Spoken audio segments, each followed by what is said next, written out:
Hey everyone, it's Vision, and today we're talking about Dishonored, my favorite Assassin's game. Let's get right into it. Have you ever wanted to be an assassin where you can stop time, teleport, and get away without ever being noticed? A game that really makes you feel like Batman? Well, Dishonored's the game for you, and my god, this game has been on my top tier list forever.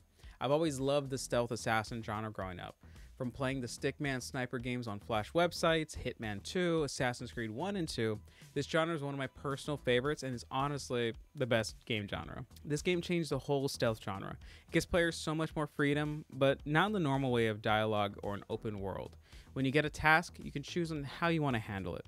Now, spoilers ahead for this 11-year-old game, but trust me, this does not take away from the absolute joy of this game. You get home from a mission and get greeted by Emily, daughter to the queen, and you're practically like a father to her. From the start of the game, you get framed by Dodd, locked up for murdering the queen and kidnapping Emily. In prison, you get some help from mysterious friends to escape, and the game tells you, go here, but there's so many ways and options you can play the game. You can straight up be a killer and slash everyone's throats with no remorse, or you can play without being spotted to complete the challenge for Ghost or not to kill anyone. Or anywhere in between. You can do what you want and have total freedom to explore this. For example, in the first level, if you just wait for guards to talk, you'll see an opening and get by unnoticed. This game definitely rewards patience and paying attention to the details. And the group that helped you escape are the Loyalists, a group of nobles that basically said, you scratch our backs, we'll scratch yours. And they'll take you to your base, the Hound's Pit Pub, acting as a hub and upgrade space where you meet Piero, and great guy, 10 out of 10. I left him a 5-star review on Yelp. This guy can do anything you want. The Loyalists are made up of Farley Havelock, Nobleman Trevor Pendleton, and Overseer Teague Martin. These fancy names with fancy guys. They support you and help guide you on your mission to save Emily, clear your name, restore peace, and take down those who cause nothing but harm. And luckily, they're nothing but a really caring and totally not scummy friends who will take advantage of you. Now let's talk about another literal game changer when it comes to how you play this game. Meet the Outsider, a spirit and god to some. The Outsider is not good nor evil, but wants to see how Corvo handles what's given to him at practically his lowest.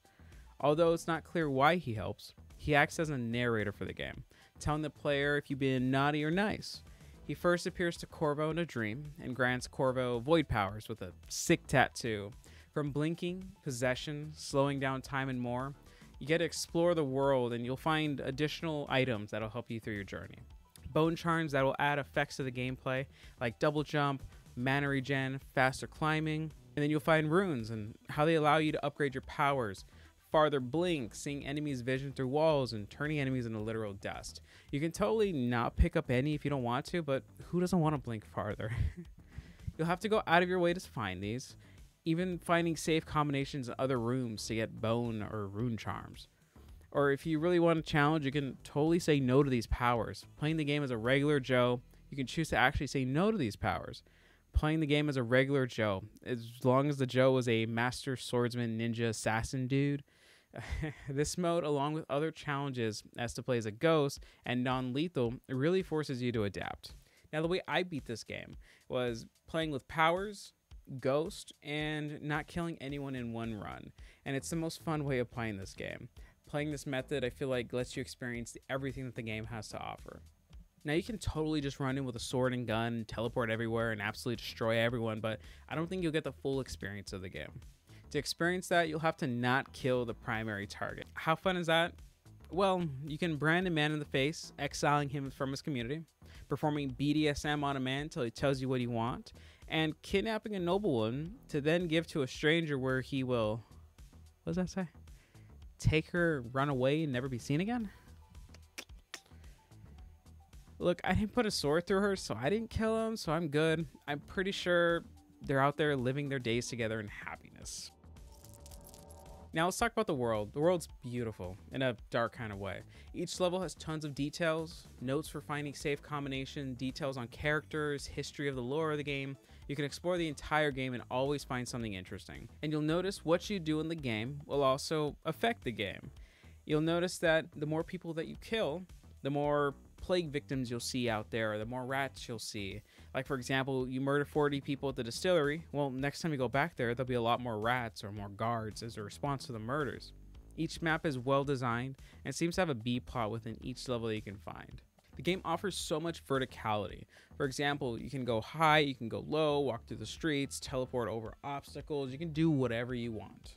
Speaking of B-plot, on the very first level you'll meet Slackjaw and maybe run into Granny. She's a nice, sweet old lady that totally isn't an evil spirit that's haunted the distillery section for years.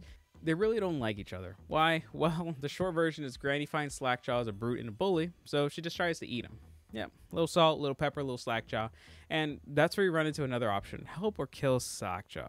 The abilities and environment work amazingly together. You can string together movements and abilities to take out targets or evade detection. Each level has so many ways to get to your target. Want to go to the front door? Sure. Want to use rooftops and go through a side window? Sure. Want to be a fish and get into the bathroom? Sure, you could do that too. I feel like Dishonored is a game that will have an everlasting effect on stealth games. I feel like Dishonored would be a game that honestly transcends for generations, and that's a lot to say, but I really feel that. It's a game that I'd come back to in years, and I feel like that's saying a lot. And this is the best part of the game. There's so many ways to play, all going towards the same goal, but it lets you be you. The game does not force you to play one way or another, but gives you the tools and lets you explore. And I recommend giving it multiple playthroughs, some on low chaos, high chaos, see how the game differs, or just ignore me, forget what I say. Play however you want. It's the kind of game that I go back to every few years, and I feel like that says a lot for the game. Thanks for watching, everybody. What do you guys think? Have you played Dishonored before? Have you not? Would you want to pick it up now? Or have I sparked interest where you're going to go and give it another playthrough? And that's what I did. I was kind of scrolling through my Steam library. I saw it was there. I was like, yeah, let me give it another playthrough. I'm already at this many hours for the game, and that was before this review, and this is how many I'm at after. It's a fun game. I really like it. And I really like the genre, and I'm hoping to do a video and also on Dishonored too, just kind of soon. Totally off subject, but I got a green screen.